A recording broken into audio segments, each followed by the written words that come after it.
Assalamualaikum warahmatullahi wabarakatuh. Saya Nurul Afida bersama dua rekan saya, Demi Febriani dan Naura Ayu Aprilisa, akan memaparkan bahaya antibiotik. Materi yang akan dipaparkan meliputi definisi antibiotik, penggolongan antibiotik, mekanisme kerja antibiotik, efek samping antibiotik, indikasi dan kontraindikasi antibiotik, penyalahgunaan antibiotik, serta penanganan penyalahgunaan antibiotik. Definisi antibiotik. Kata antibiotik berasal dari bahasa Yunani, yaitu anti atau artinya melawan, dan boitikos yang artinya cocok untuk kehidupan. Istilah ini diciptakan oleh Selman pada tahun 1942 untuk menggambarkan semua senyawa yang diproduksi oleh mikroorganisme yang dapat menghambat pertumbuhan mikroorganisme lain. Mikroorganisme yang dihambat oleh antibiotik khususnya adalah bakteri. Antibiotika adalah zat-zat kimia yang dihasilkan oleh fungi dan bakteri yang memiliki khasiat mematikan atau menghambat pertumbuhan kuman, sedangkan toksisitasnya bagi manusia relatif kecil. Penggolongan antibiotik dibagi menjadi 5. Yang pertama berdasarkan struktur kimia antibiotik. Yang kedua berdasarkan sifat toksisitas selektif. Yang ketiga berdasarkan mekanisme kerjanya terhadap bakteri. Yang keempat berdasarkan aktivitasnya. Dan yang kelima berdasarkan daya hambat antibiotik. Berdasarkan struktur kimia antibiotik dibagi menjadi berikut. Yang pertama antibiotik golongan beta-laktam. Contohnya golongan cefalosporin. Yang kedua antibiotik golongan aminoglikosida. Contohnya gentamisin. Yang ketiga antibiotik golongan tetrasiklin. Contohnya tetrasiklin. Yang keempat antibiotik golongan makrolida. Contohnya erythromycin. Selanjutnya antibiotik golongan linkomisin. Contohnya linkomisin. Kemudian antibiotik golongan quinolon. Contohnya ciprofloxacin. Yang terakhir antibiotik chloramphenicol. Contohnya chloramphenicol. Berdasarkan sifat toksisitas selektif. Ada antibiotik yang bersifat bakteriostatik dan ada yang bersifat bakterisid. Kemudian berdasarkan mekanisme kerjanya terhadap bakteri. Inhibitor sintesis dinding sel bakteri memiliki efek bakterisidal dengan cara memecah enzim dinding sel dan menghambat enzim dalam sintesis dinding sel. Inhibitor sintesis protein bakteri memiliki efek bakterisidal atau bakteriostatik dengan cara mengganggu sintesis protein tanpa mengganggu sel-sel normal dan menghambat tahap-tahap sintesis protein. Mengubah permeabilitas membran sel, memiliki efek bakteriostatik dengan menghilangkan permeabilitas membran dan oleh karena hilangnya substansi seluler menyebabkan sel menjadi lisis. Menghambat sintesa folat. Mekanisme kerja ini terdapat pada obat-obat seperti sulfonamida dan trimetoprim. Kemudian mengganggu sintesis DNA. Mekanisme kerja ini terdapat pada obat-obat seperti metronidazol, quinolon, dan novobiosin. Kemudian berdasarkan aktivitasnya dibagi menjadi 2, yakni antibiotika spektrum luas dan antibiotika spektrum sempit. Berdasarkan daya hambat antibiotik, terdapat 2 pola hambat antibiotik terhadap kuman, yaitu time dependent killing dan concentration dependent killing. Kemudian mekanisme kerja antibiotik akan dipaparkan oleh rekan saya yang selanjutnya. Baiklah, saya Naura Ayu Aprilisa akan melanjutkan presentasi dari Afida. Yang selanjutnya yaitu mengenai mekanisme kerja antibiotik. Berdasarkan aktivitasnya dalam membunuh, antibiotik dibagi menjadi 2 berdasarkan penggunaan sistem tubuh imun manusianya, yaitu ada bakterisidal dan ada yang kedua bakteristatik. Yang bakterisidal ini sangat efektif dalam membunuh bakteri karena tidak perlu menggunakan sistem imun tubuh manusia. Sangat efektif karena sangat cocok digunakan untuk yang memiliki sistem tubuh yang lemah. Kemudian yang kedua itu ada bakteriostatik.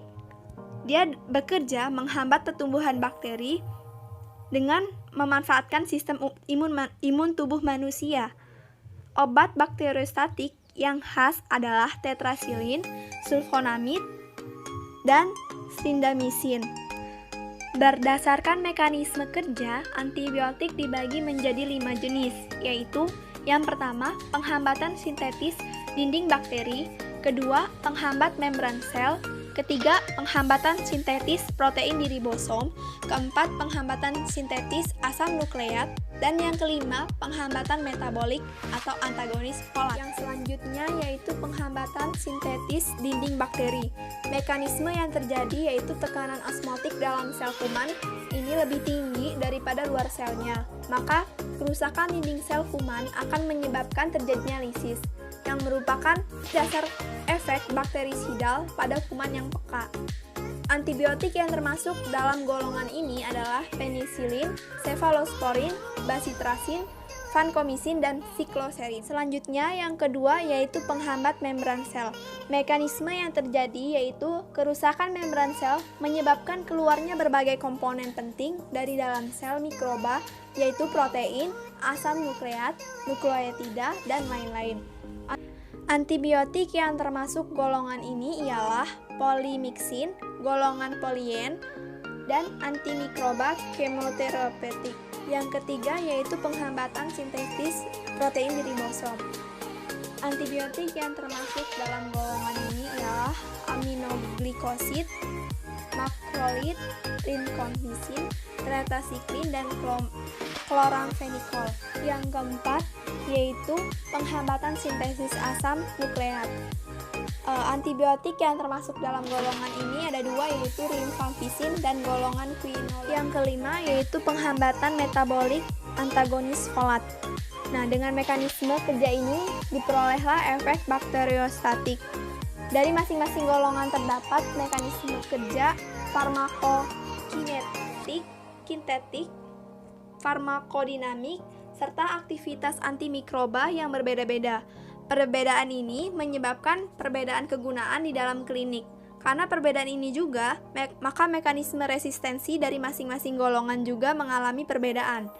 Jadi antibiotik yang termasuk golongan ini yaitu sulfonamid, trimetoprim, dan asaminlisilat, dan sulfon.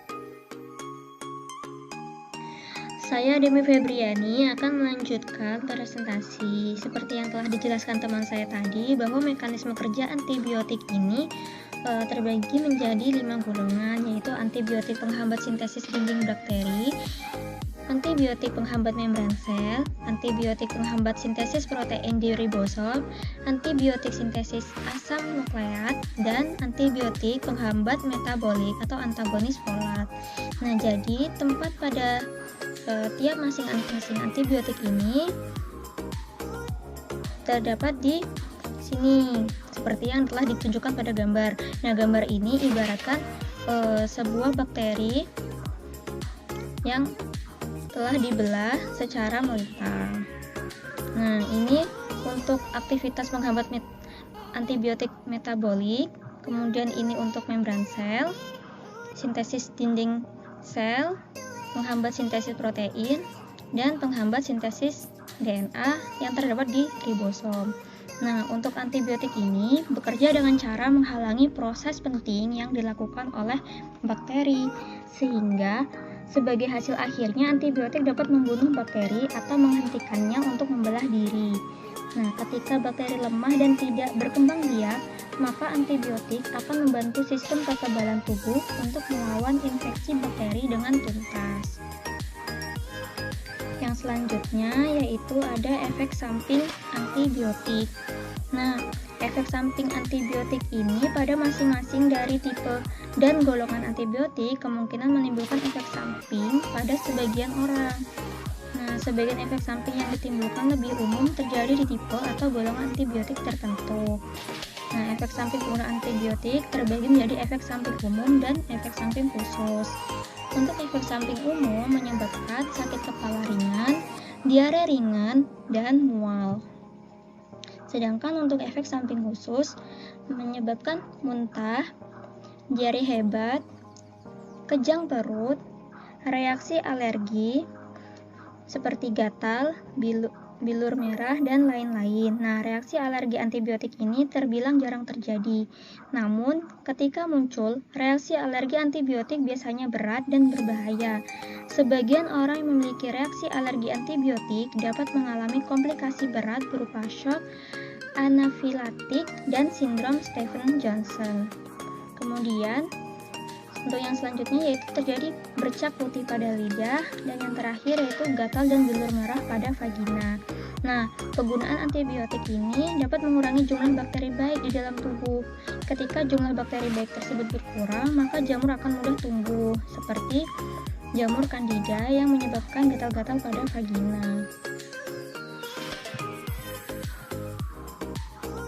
Yang selanjutnya yaitu penyalahgunaan antibiotik. Nah, penggunaan antibiotik yang terlalu sering atau tidak sesuai dosisnya dapat menyebabkan kuman mengalami resistensi atau kekebalan. Nah, ketika kuman yang menyebabkan infeksi sudah kebal terhadap antibiotik, maka penyakit infeksi bakteri akan susah disembuhkan karena kekebalannya. Kuman yang berisiko tinggi menimbulkan infeksi berat, ini seperti sepsis. Nah, secara umum, dalam sebuah populasi bakteri yang menyebabkan penyakit, hanya terdapat bakteri yang resisten terhadap antibiotik. Namun, bila menggunakan antibiotik yang tidak secara spesifik atau salah penggunaan antibiotik, hanya akan membunuh bakteri yang sensitif dan membiarkan bakteri yang resisten bertahan hidup hingga dapat berkembang biak. Nah, apabila populasi bakteri ini resisten terlanjur banyak, maka penggunaan antibiotik menjadi sia-sia, bahkan tubuh mengalami ketergantungan. Nah, penyalahgunaan antibiotik ini dapat menyebabkan tubuh manusia menolak antibiotik yang disebut dengan resistensi antibiotik. Nah, untuk resistensi obat antibiotik oleh mikroba dapat dibagi menjadi 5 bagian sebagai berikut. Yang pertama yaitu mikroba menghasilkan enzim yang merusak aktivitas obat. Nah, di sini misalnya yaitu Staphylococcus yang resisten terhadap penisilin, menghasilkan B-laktamase yang merusak obat-obat beta-laktam. Nah, kontrol pembunuhan beta-laktamase dikontrol oleh kromosom dan plasmid.